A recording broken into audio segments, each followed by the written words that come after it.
All right, our next case this morning, Exotic Furniture versus American Casualty of Reading, Pennsylvania.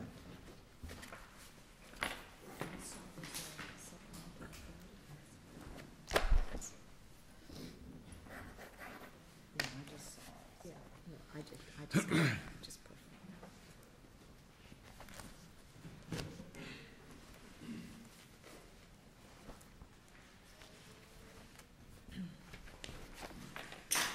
Morning. May it please the court, Scott Arthur on behalf of the appellant, Exotic Furniture, Inc. This matter is the primary reason we're here, the only reason we're here, is for the lower court's ruling that the insured completely forfeited additional policy benefits. Yeah, there's not a complete forfeiture here because the insured got $750,000. We're talking about an additional $25,000 conceivably under the fine arts coverage, and then whatever expenses were incurred for debris removal, up to a maximum of $25,000. Is that right? Yes, Your Honor. There was a $25,000 supplemental coverage for debris removal. There was a $25,000 coverage for fine arts. And there were also coverages for... So it's not a complete forfeiture. And that's... the phrase that I was using, a complete forfeiture of the additional benefits. Correct. There was no post-loss requests of the insured for the coverages which Your Honor has described. The building payments, the contents payments, none of those required any post-loss conditions of the insured for payment, and those were paid without any contention. What is at issue here are primarily for supplemental benefits, the fine arts, the debris removal, extra expense, business interruption, and there's also a fifth, which is the claim data expense, which is essentially a coverage in order to provide evidence for other coverages. The carrier has taken the position, and the trial court agreed, that the insured's failure to appear for an examination under oath, to submit a proof of loss, and to produce records that were first requested in April of 2009, which is 20 months after the loss, first received by the insured under the record 21 months after the loss in May 2009. From that date until 26 months after the loss, October of 2009. That was the window of time, according to the carrier, that the insured had the ability to comply with these requests. And it's during that period of time that any prejudice that results from the insured's failure must be demonstrated in order for there to be a forfeiture of coverage. As to the first two claims... let me ask you a question. Yes. Mr. Arthur, you're not disputing the fact that your client really failed to submit to that type of examination, correct? You're not disputing that. During that period of time, he certainly failed. Okay. Again, the distinct period of time being May 2009, when it was first received, to October 2009. That period of 5 months. Okay. There was as I understand the facts, it was scheduled on one day, then there was a problem. Okay, we'll reset at another time. There was a problem. Then finally, from what I understand, that the insurance company got, maybe for lack of a better word, exasperated. Okay, we're going to set it on that day, please. And I think they were trying to encourage him, make sure you appear. We're trying to, and this is legitimate, they're trying to find out what is it that your client is claiming. And they've been trying to gather that from your client, and they were not able to do that. So finally, it's like, okay, we're going to give you this time period. Please show up so you can give us at least what it is that you're claiming. And that never happened, did it? The record reflects that there was voluntary agreement by the insurer to continue the proof of loss and to continue the examination under oath until October of 2009. Mm-hmm. The record further shows that the insured did not appear at that examination under oath in October of 2009. Now, there is a factual dispute as to whether he actually received that final notice. He does dispute that. There is no email in the record confirming that last setting of the examination under oath. That having been said, even if he had received it and missed it, the record does further I reflect. thought he said he wasn't available for that. Correct. Yes. After the examination under oath, the date for the examination under oath came and went, he stated that he was not available. True. Upon retaining counsel after that October EUO and the subsequent denial letter in December, the insured retained counsel, and at that time there was an indication that in fact the insured would be complying with the requests for proof of loss. There was also an affidavit submitted by the insured that he would have submitted for an examination under oath as well. He had already had multiple opportunities to do that. He did have, the insurance company had set his EUO on multiple occasions. And they requested, I can't remember how many times, that he submit a sworn proof of loss. They'd sent him the forms repeatedly, and he'd refused to do it, and they'd offered to pay for his obtaining copies of any documents that he needed. And they said, we don't expect you to recreate them if they've been destroyed and nobody, your bank, your accountant, nobody has a copy. Fine, we don't expect you to recreate them, but if you can get copies from people, we'll pay for the copies. Well, and he didn't do anything. Well, the main area. Did I miss something in the factual recitation I just gave you? Well, there is. I think you're overlooking the fact that the majority of the records that the insurance company was requesting that were material to its evaluation of the business interruption and the extra expense claim were financial documents of the business that predated the fire loss. And it was understood when the claim originally, the lawsuit was originally reported, that the accountant for the insurance company would be in touch with the accountant for the insured to get together and evaluate. And the accountant for the insured submitted an invoice saying this is what it's going to cost for me to do this, and the insurance company said we need you to provide a detailed invoice in accordance with standards that, billing standards for CPAs, and there was never any response to that. Is that accurate? I don't know that there wasn't a response to the insurance company's request for a detailed invoice. I think the response was, Mr. Miller, this is what he provided. I think you should pay it. I think there was a disagreement over whether or not there needed to be a more detailed invoice.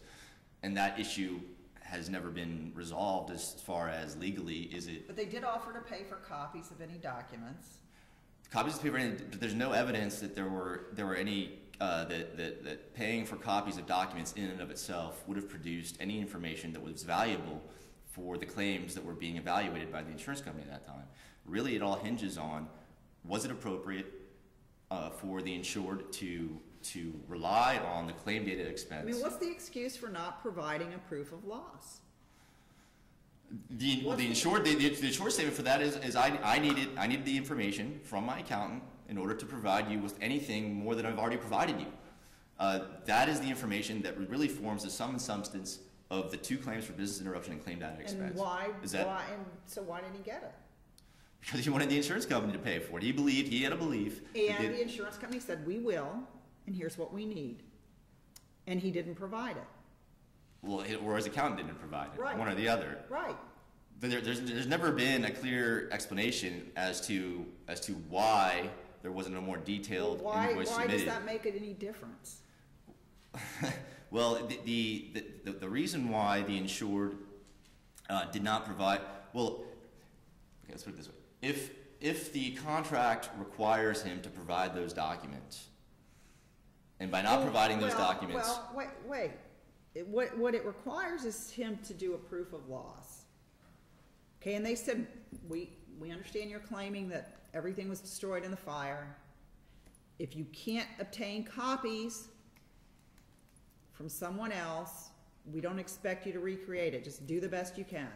I mean, for the debris removal, he came to them with a handwritten receipt from someone claiming that they removed some debris for $1,200, and they paid that.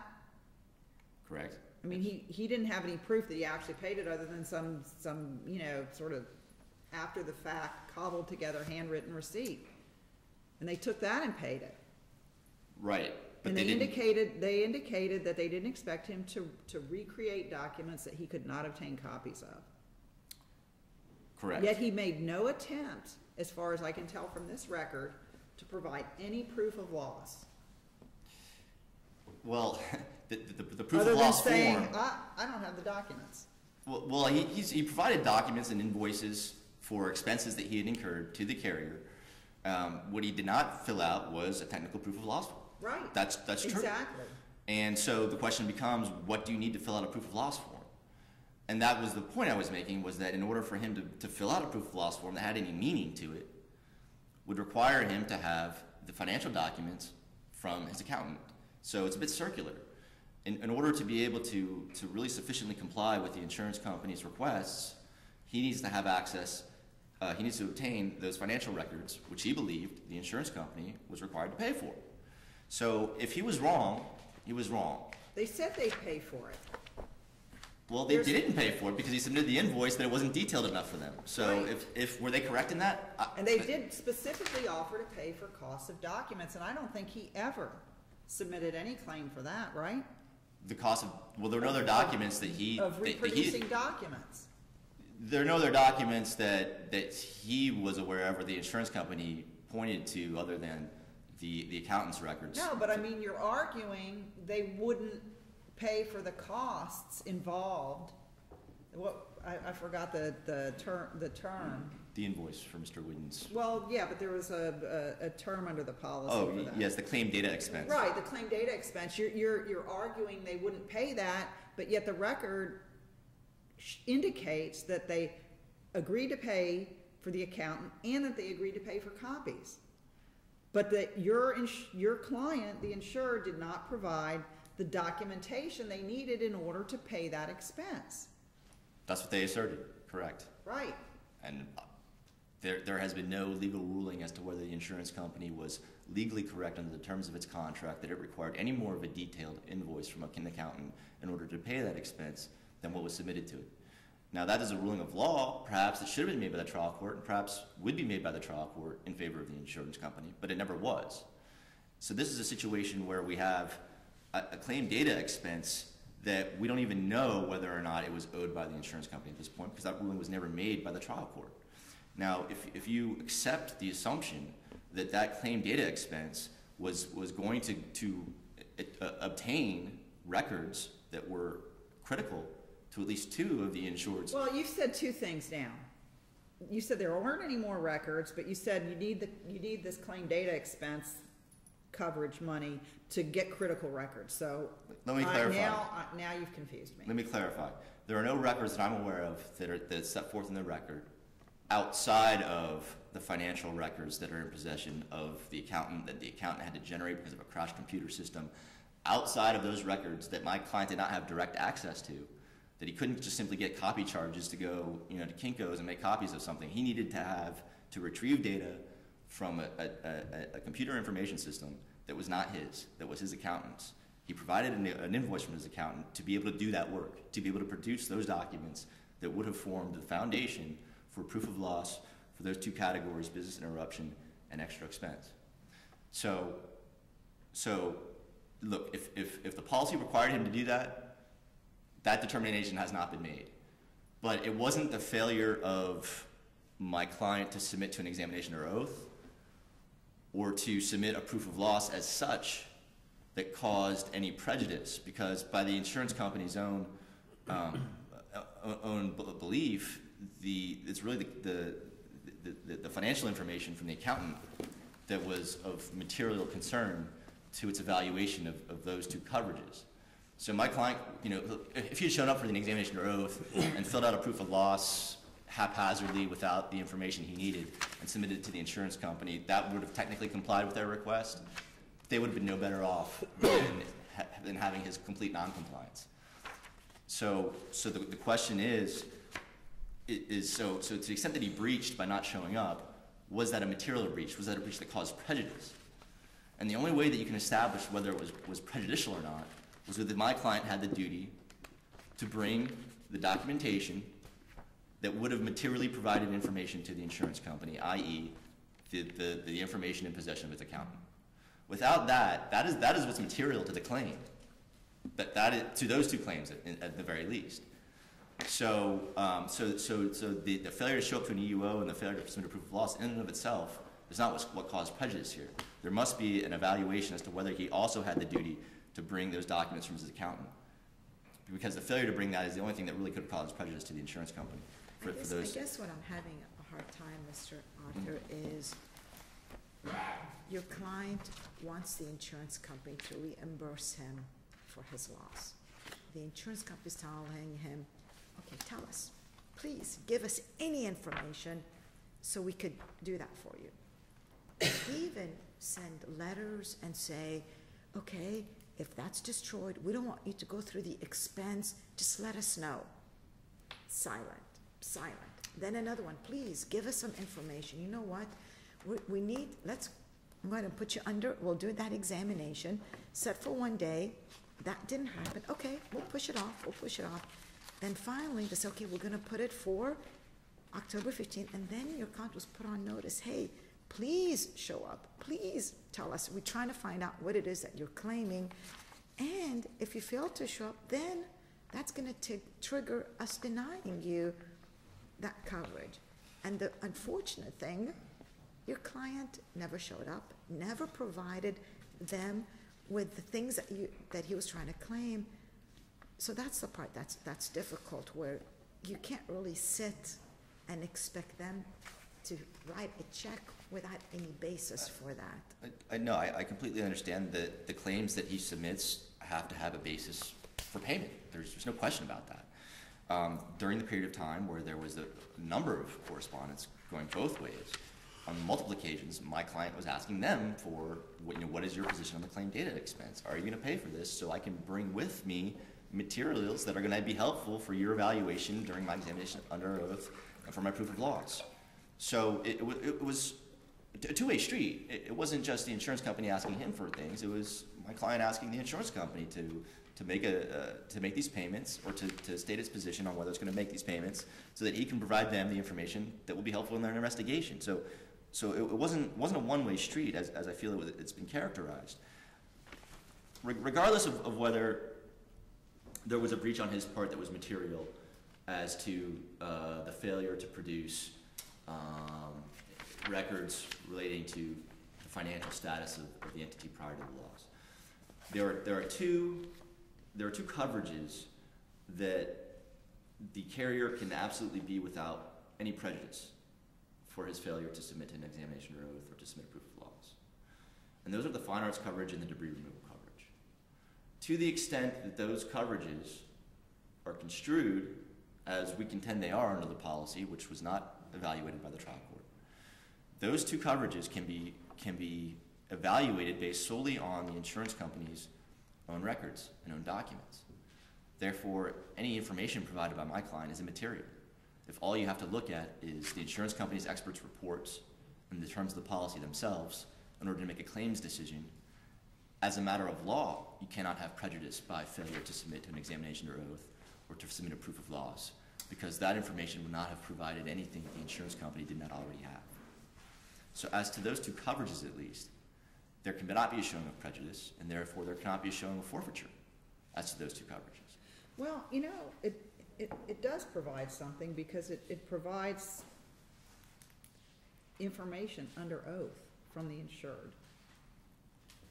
And the insured was willing to provide that information under oath, as was demonstrated by subsequently hiring an attorney. The attorney requested the information from the insurance carrier. Yeah, only after it was denied, though, right?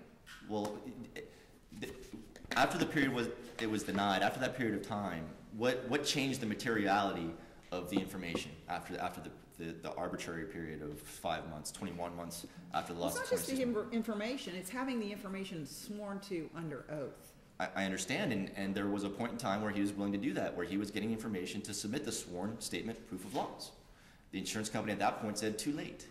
We're not riding on our forfeiture. So there was an opportunity for the insured to provide statements under oath. In fact, he did during his depositions, during interrogatory responses, where he did provide, this was what I'm swearing to that I'm owed, and why. So the insurance company, prior to filing suit, could have had that information if it was willing to accept it, but it wasn't at that point. It said, no, it's too late. You forfeited coverage. You're at 15 minutes. Use your time however you like, Okay. but I just want to let Yeah, you know. I'll reserve 5 for rebuttal. Thank you. Okay, thank you.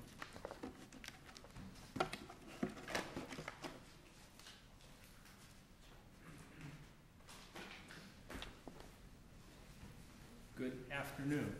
May it please the court. I'm Gerald Albrecht. I represent the appellee, American Casualty Company of Reading, Pennsylvania. In answer to 2 questions asked of Mr. Arthur, first of all, we paid $832,369, and it was $581,169 for the building, $250,000 for the business personal property inventory, and $1,200 for the one receipt for the debris removal. In answer to your question, Judge Kazam, the October 15th examination under oath, he knew about it. He knew about it because we deposed him and we went through the litany of emails going back and forth between him and me. And I showed him the emails and he admitted under oath that he had received notice of the October 15th, 2009 examination under oath. He received that notice in September in an email from me and in a letter from me. And he specifically stated, I exercise my legal right not to appear for examination under oath or to produce a proof of loss. So he knew about the October 15th EUO, and he made the conscious decision not to appear for examination under oath. Here are the facts. He has the fire loss in August 2007. It's a furniture store on Dale Mabry in Tampa. The adjusters are out there right away, and over a series of months going into 2008, they make the payments, the building payments, the content payments. They eventually get a receipt, one receipt for debris removal, and they make those payments.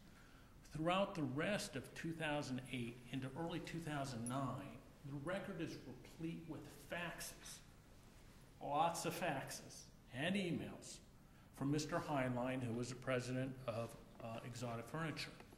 In these faxes, there are explanation points and underscored. He apparently is making more claims. The claims appear to be for extra expenses, for expanding the water's location after the fire, business income, which would make sense. It was a business that had a fire loss. They would have a business income claim. Something to do with a sign at the water's location, fine arts, which we'll get into in a second, a credit card machine under the electronic data coverage policy provision, and something to do with an advertising claim that appeared to be an extra expense for the new and expanded waters location. These faxes are in the record. You can't tell what the claim is. You can't tell what else he wants. So American Casualty hires our law firm, and in trying to get to the meat of it, we set him for examination under oath, and we request a proof of loss to put it all together. What else is left? We've paid you over $800,000. The sign, the credit card machine, extra expenses, business income still out there. What else is left? And we asked him to give us a form under oath stating what the claims were. We sent him that letter on April 2nd, 2009. He eventually acknowledges that he got the letter. We know he got the letter because he requested an extension of time to respond to the proof of loss and to give the examination under oath. What we did in that first letter is, again, it was April 2nd, we said, look, the policy requires that you give us a sworn statement of proof of loss in 60 days. That's going to run in early June. We would like to set your examination under oath on or about June 15th, 2009, so we can go over that proof of loss and your documentation with you so we can figure out what's left. What is the claim? He requested an extension to give a proof of loss, said he was unavailable to give an examination under oath at or about that date. We said fine. The record is replete with emails and letters going back and forth. We gave him an extension of time to respond to the proof of loss. We gave him an extension of time to appear for examination under oath. We then set the examination under oath one more time. And we asked him to appear. We asked him to produce a sworn statement and proof of loss.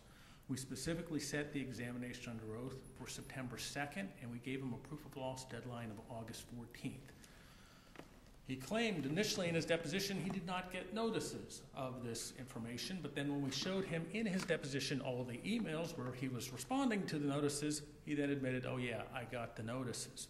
So we set him for examination under oath on September 2nd, 2009.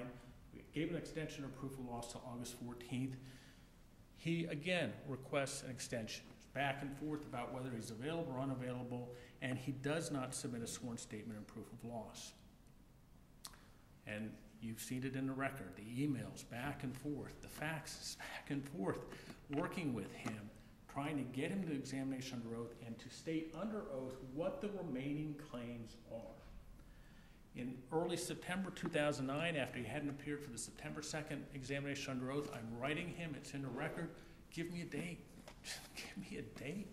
Can we do it before? Can we do it in September? Can we do it in October? We never get a response from him on a date. So on early September, September 5th specifically, I set him for examination under oath on October 15th. I write him an email. I write him a letter. He knows about it. He responds to the email on September 19th and says, Exotic Furniture will invoke its legal rights not to produce a proof of loss or appear for examination under oath. We didn't stop. We wrote him more letters. I wrote him letters. I wrote him emails. Please appear for examination under oath on October 15th. Give us a sworn statement and proof of loss. Give us what documents you have. Don't recreate. We have our own CPA that can work with your CPA. If when we meet, we figure out we need more documents, we'll work on it. Tell us what your claim is. Tell me about the issue of prejudice. Is there an issue of prejudice that needs to be shown or not shown in this case? I don't believe that the law requires on these post-loss conditions, especially in this case, the sworn statement and proof of loss, the examination under oath, and the production of documents. I don't believe the law requires American Casualty to show prejudice. But at the trial court level, knowing that we could end up here, our client testified in deposition and in an affidavit how they were prejudiced. And the primary prejudice is they didn't know what the claim was. In Mr. Heinlein's deposition, after he sued us, and now we're in the course of two separate depositions, I specifically asked him, now that we're here, what is the claim? He didn't know. He didn't know. He didn't know in the first deposition, and then I took his deposition 4 months later. He didn't know at that point in time. At the time of the summary judgment hearing at the trial court level, the trial court specifically asked, by the way, on this business income claim, what is it? The answer was, we don't know. That's the primary prejudice. We never knew what was left. I mean, the argument was made at the summary judgment that Exotic failed to meet, quote, its burden to show that American was not prejudiced. Yes. Because you're saying they made a prima facie case of prejudice, so that shifted the burden to them to rebut that was not correct. Yes. And they didn't carry the day. They didn't carry the day. I mean, when you're asked the specific question, by the way, this whole business income claim, what is it? We don't know. In fact, maybe there isn't a business income claim now. That was the prejudice. I mean, we never knew what the claim was. And it got worse as it went along. As pointed out in the deposition in the record, Mr. Miller, the accountant, died at some point. So when we got into litigation and actually got Mr. Heinlein in deposition, we found out the accountant had died. And so now there was nobody to testify with respect to these finances. There were no records, absolutely none. The point on the records is very interesting because the extra expense is post-loss. It's the extra expenses he had for expanding the Waters location, the painting, the landscaping, supposedly the sign. We found out in deposition that apparently all this was in cash. And we're asking him, what records do you have to support whatever extra expense claim there would have been? This is in deposition. This is way down the road. And the first thing out of his mouth is, well, they were burned in the fire. I don't have them. They were burned in the fire. They're post-loss records. They're the records at the money that you spent to expand the water's location. They weren't destroyed in the fire. He would have those records. It would have had them going on throughout the processing of the claim. So that all goes into the prejudice. You're also talking about, now we're 3 years down the road. Again, the debris removal, all in cash supposedly. We're finding this out in deposition. We're finding this out in litigation. All in cash to people unknown. How we were going to get a chance to investigate that. Moreover, we lost that opportunity to investigate those facts during the processing of the claim. Getting back to your point, Judge Kazan, we gave him the October 15th deadline. The faxes and the emails and the going back and forth for months, trying to get this man to submit documents, to submit a proof of loss, to attend an examination under oath. He tells us he is not going to appear. We ask him to appear again. We tell him, look, if you don't appear, your claim will be denied. His position was, I'm not appearing. I'm not going to give you proof of loss, and I'm not going to appear for examination under oath. So ultimately, the claim was denied on December 2nd, 2009. He did file suit afterwards. We did get a chance to take his deposition afterwards. The depot is replete with just, quite frankly, nonsense. He starts the deposition. The first substantive question was, why didn't you ever appear for examination under oath? His first response, in deposition, under oath, I never had notice, never had notice. And we had to walk him through, painstakingly, through all the letters and emails that he was responding to. He was prolific, as the record points out. And then he finally admitted he did have notice. He did have notice to submit a proof of loss. He did have notice for examination under oath, and he chose not to do so. When specifically asked about the proof of loss, he specifically stated in his deposition, in the record, I didn't feel the need to do a proof of loss. I didn't feel the need, and I'm not going to appear for examination under oath.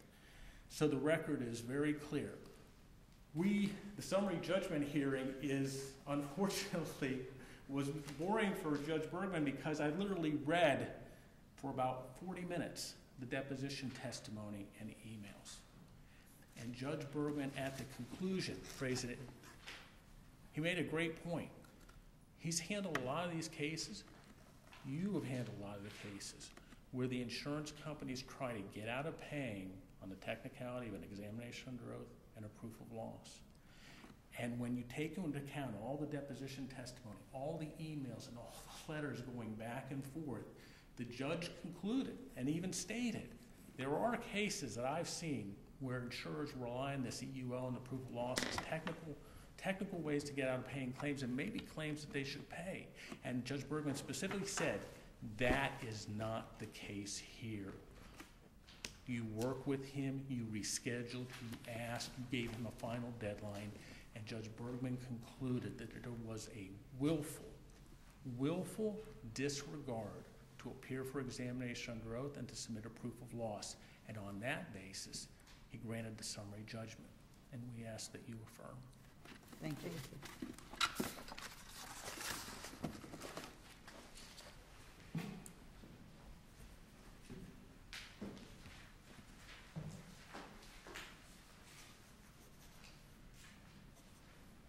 Thank you.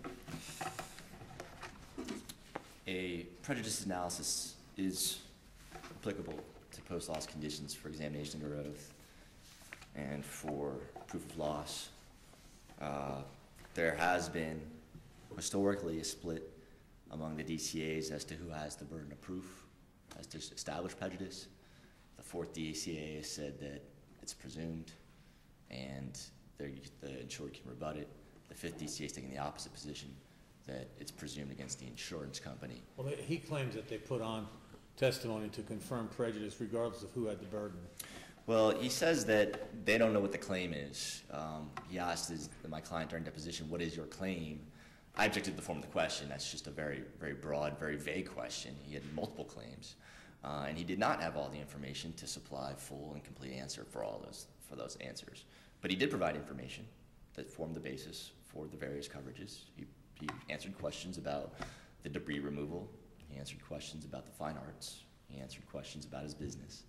But he certainly did not have the information necessary to support a claim for business interruption during his depositions. In fact, I was very candid with the judge at the hearing for summary judgment that that claim may very well not survive. The insurance company certainly cannot be prejudiced by the insured's abandoning of a claim. So to the extent it couldn't get information for a claim that ultimately is not going to be brought, is certainly not prejudice. The court's forfeiture, the ruling of forfeiture, is at the very least premature. The discovery had not been completed yet. And certainly there were at least two coverages again that were based on the insurance company's information and the terms of the contract. And I didn't hear any explanation as to how the carrier could have been prejudiced by failure to attend an EUO or to have a proof of loss submitted as to those. Now, certainly you need to have a sworn statement, and I agree, and the correspondence between my office and Mr. Albrecht's office during the early 2010 period of time, just after the December denial letter went out, was requesting information in order to submit that very proof of loss, which was rejected by the insurance company.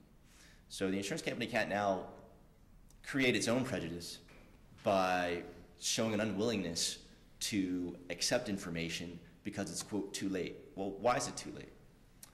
At what point does, after the 25th month after the loss, this information become irrelevant? Because you've asked my client a number of times for it already and he refused? It's just too late? No backs, no backs, no backs? Is that the theory? Because if any prejudice can be overcome, then the insurance company should provide an opportunity to do so. Now, again, there's no prejudice that was established as to at least those two coverages. And to this day, there can be no prejudice established because certainly my client has, to the extent that a sworn statement by him was necessary in order to achieve those, that's been performed. He submitted, like I said, through his own deposition testimony as well as through interrogatory responses that he signed off on and have been notarized, claiming benefits under those coverages per the insurance company's own records and the terms of the policy themselves. And the recent Supreme Court case of Curran has confirmed that prejudice is essential to the analysis of a post-loss condition. The Curran case involved a compulsory medical examination provision in a UM policy. The Curran court's reasoning in that case had to do with the fact that the CME provision requested, was a provision that was requested after the policy has been issued, an accident has occurred, and the insured submits a claim for benefits. Same with the post-loss conditions in these cases.